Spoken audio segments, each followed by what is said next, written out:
ఈరోజు మనం మాట్లాడుకునేది ముద్రగడ పద్మనాభం గురించి. ఆయన జూలై 14న ఆయన మరణించడం అయితే జరిగింది.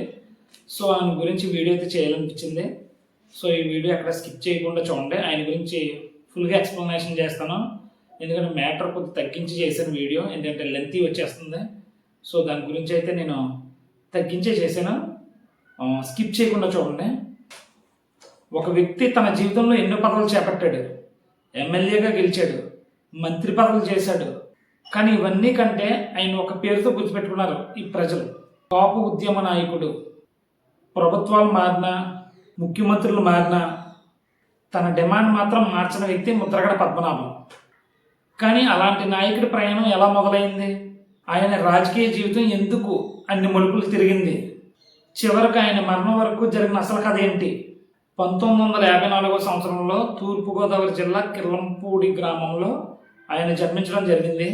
చిన్నప్పటి నుంచి ఆయనకు రాజకీయాలంటే చాలా ఆసక్తి. ప్రజల్లో తిరగడం, ప్రజల మాటలు వినడం, వాళ్ళ తరపున పోరాడడం ఆయనకు బాగా అలవాటైంది. ఆ టైంలో ఆంధ్రప్రదేశ్లో కాంగ్రెస్ పార్టీ చాలా బలంగా ఉండేది. గ్రామాల్లో రాజకీయాలు ఓన్లీ కుటుంబాలకు మాత్రమే పరిమితమై ఉండే ఆ టైంలో. కానీ ముద్రగడ పద్మనాభం గారు మాత్రం ఆయనకంటూ ఒక స్పెషల్ గుర్తింపు తెచ్చుకోవాలని చాలా తాపత్రయపడేవారు. యువకుడిగా ఉన్నప్పుడు కాంగ్రెస్ పార్టీలో ఆయన జాయిన్ అవ్వడం, ఆ పార్టీలో మంచి పేరు సంపాదించుకోవడం కూడా జరిగింది. గ్రామాల్లో రైతు సమస్యలు కానీ, సాగునీటి సమస్యలు కానీ, తర్వాత ప్రభుత్వ కార్యాలయంలో ప్రజల తరపున మాట్లాడటం కానీ, ఇవన్నిటిలో ముందుండేవారు ఆయన. కానీ ఆయన స్పీచ్లో చాలా ప్రత్యేకత ఉండేది. అందరిలా కాకుండా డిఫరెంట్గా ఉండేది. అంటే ఏంటంటే పెద్ద పెద్ద మాటలు మాట్లాడటం కానీ ఆ టైప్లో ఉండేవి కాదు. వర్డ్స్ సామాన్య ప్రజలకు అర్థమయ్యేలా సింపుల్ లాంగ్వేజ్లో మాట్లాడేవారు ఆయన. అదే ఆయన ప్రత్యేకత. అలా కొద్ది టైంలోనే ఆయన ఎమ్మెల్యేగా గెలిచి అసెంబ్లీలోకి అయితే ఎంటర్ అయ్యారు. ఆయన వర్క్ చూసి పార్టీలో కూడా ఇంపార్టెన్స్ ఇవ్వడం, ఆ తర్వాత మంత్రి పదవి చేపట్టడం, ఇవన్నీ జరిగాయి. కానీ ఇక్కడి నుంచే ఆయన జీవితంలో పెద్ద మలుపు అయితే మొదలైంది. మంత్రి పదవి వచ్చిన, అధికారంలో ఉన్న కొన్ని నిర్ణయాల విషయాల్లో తన అభిప్రాయాన్ని అయితే అసలు మార్చుకునేవాడు కాదు. ఆ కారణంగా ఆయన రాజకీయ ప్రయాణంలో చాలా కష్టాలైతే ఎదుర్కొన్నాడు. ఆయన కాలం గడిచే కొద్దీ ముద్రగడ పద్మనాభం గారి పేరు కంటే కాపు ఉద్యమ నాయకుడని పేరైతే బలంగా వినపడేది.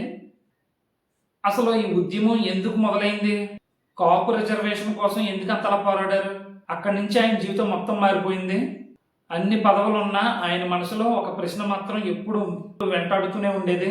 కాపు సామాజిక వర్గానికి న్యాయం ఎప్పుడు జరుగుతుంది? ఆ ఒక్క ప్రశ్న ఆంధ్రప్రదేశ్ రాజకీయాలను కుదిపేసింది. ఆంధ్రప్రదేశ్లో కాపు సామాజిక వర్గం ఎక్కువ జనాభా ఉన్న సామాజిక వర్గం. చాలా సంవత్సరాలుగా ఈ వర్గంలో కొంతమంది నాయకులు విద్యాపరంగా కానీ, ఉద్యోగాల పరంగా కానీ రిజర్వేషన్ కావాలని పోరాడుతూనే ఉన్నారు. ఈ ముద్రగడ పద్మనాభం గారు ఈ డిమాండ్కి మెయిన్ వ్యక్తి. యాక్చువల్గా ఆయన వాదన ఏంటంటే, ఆర్థికంగా, విద్యాపరంగా వెనకబడిన కాపు సామాజిక వర్గానికి ప్రభుత్వ సహాయం అవసరమని ఆయన మెయిన్ డిమాండ్. ఈ డిమాండ్కి రాష్ట్ర వ్యాప్తంగా ఉన్న కాపు సామాజిక ప్రజలు సమావేశాలు ఏర్పాటు చేయడం కానీ, ర్యాలీలు చేయడం కానీ, ప్రజాసభలు నిర్వహించడం కానీ చాలా చేసేవారు. అప్పుడు ఉద్యమం వేగం బాగా పెరిగింది. 2014 ఎన్నికల తర్వాత ఈ డిమాండ్ అయితే బాగా బలంగా వినిపించింది. ఆయన మాటలో ఒక విషయం స్పష్టంగా ఉండేది: హామీ ఇచ్చారు, అమలు చేయండి. అండ్ ప్రజలు కూడా చాలా పెద్ద ఎత్తున మద్దతు అయితే ఇచ్చారు ఈయనకి. ఒక దశలో ఆమరణ నిరాహార దీక్ష కూడా ప్రారంభించారు. వేలల్లో ఆయనకి మద్దతు పలికారు. ఆయన ఆరోగ్యం క్షీణించిన డిమాండ్ మాత్రం వెనక తగ్గలేదు. 2016లో తూర్పుగోదావరి జిల్లా తునిలో భారీ కాపు గర్జన సభ అయితే జరిగింది. లక్షలాది మంది అయితే ఆ సభకైతే హాజరయ్యారు. ఆ సభ అనంతరం పరిస్థితి చాలా ఉద్రిక్తంగా అయితే మారింది.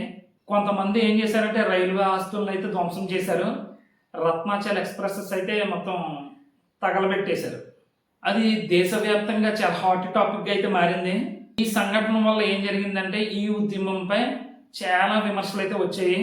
ప్రభుత్వం కేసులు నమోదు చేయడం, చాలా ఇబ్బంది అయితే పెట్టారు. అప్పుడు ఆయన మాత్రం చెప్పింది ఒకటే: హింసనైతే సమర్థించడం, ఉద్యమం శాంతియుతంగా జరగాలని చెప్పడం జరిగింది. చాలాసార్లు చెప్పారు ఆయన. తునిలో జరిగిన ఇన్సిడెంట్కి నేను బాధ్యుడిని కాదు అని చాలాసార్లు కూడా చెప్పడం జరిగింది. ఈ ఉద్యమం తర్వాత ఏం జరిగిందంటే ఆయనకి, ప్రభుత్వానికి విభేదాలు ఇంకా చాలా ఎక్కువయ్యాయి.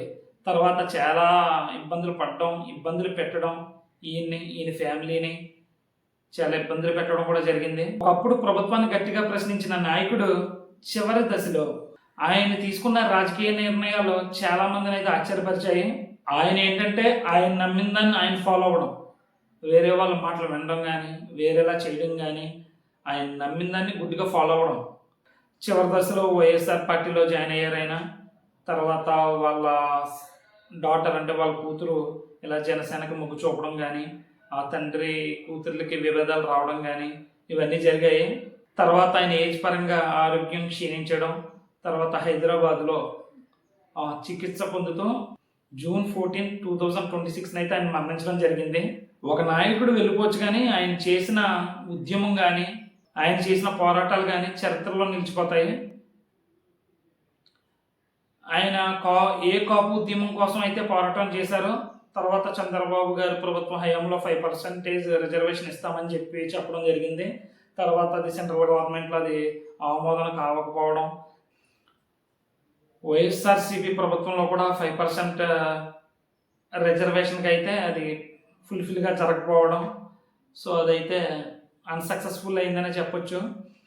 కానీ ఆయన చేసిన పోరాటాలు కాపుల తరపున, కాపు ఉద్యమం తరపున అది చరిత్రలో ఎప్పటికీ నిలిచి ఉండిపోతాయి. ఆయన ఎక్కడున్నా ఆయన ఆత్మకు శాంతి చేకూరాలని మనందరం ప్రే చేద్దాం.